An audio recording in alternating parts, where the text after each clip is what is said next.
A Squared Entertainment and AOL are teaming up to create educational webisodes for kids. One of the short features is legendary investor Warren Buffett, and it's titled Secret Millionaires Club. And Mr. Buffett joins us right now from Washington, D.C.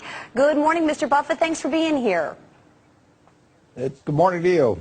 I like this Pleasure. idea, Mr. Buffett, because I have 3 young boys, and I think we need to teach them a little bit about finance. Tell me why you decided to do this.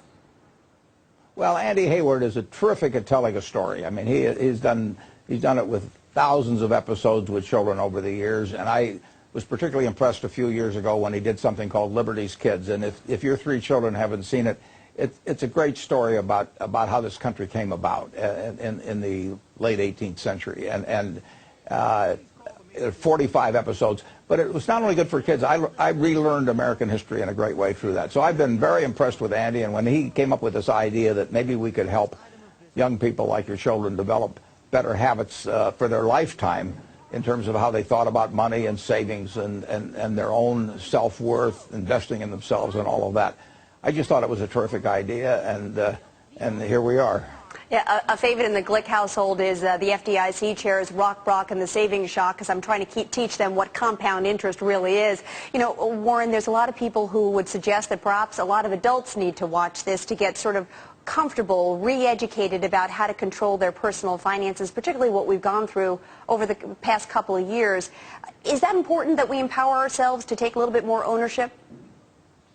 That's a terrific idea, because just like I relearned some American history, I do think adults can use some of the lessons that we'll be trying to work into the stories for the young children, because the lessons are timeless. I mean, if you develop good financial habits, you know, that will last a lifetime, it makes life easier in all kinds of ways. And if you to the contrary, if you get bad financial habits, and I hear from people every day that write me about the problems they've gotten into with credit cards or something of the sort, it can ruin your life. I mean, it hurts marriages, it hurts health. So it's really important to get the right ideas early. And habits, you know, they say the chains of habit are too light to be felt until they're too heavy to be broken. So you want to get the right habits early. And if we can help some young people do that, you know, I will salute Andy for getting that job done. Well said. Let's talk a little bit about some of the habits that you've put into action. You guys, as I recall, had a fair amount of cash on the books at the end of the quarter.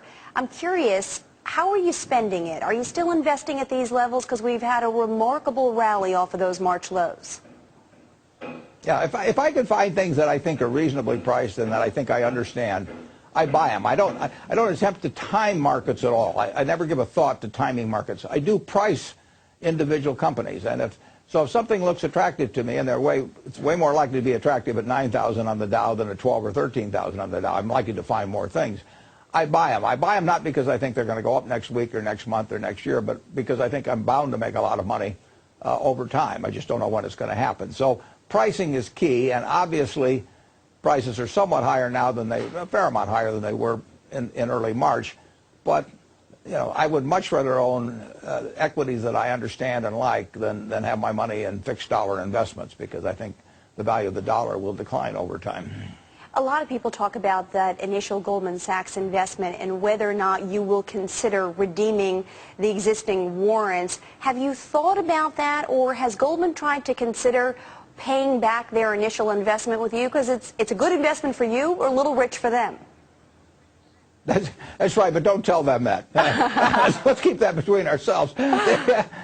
We're getting about almost $1,000 a minute on our preferred stock investment. So I try not to answer the phone if I think Goldman's calling.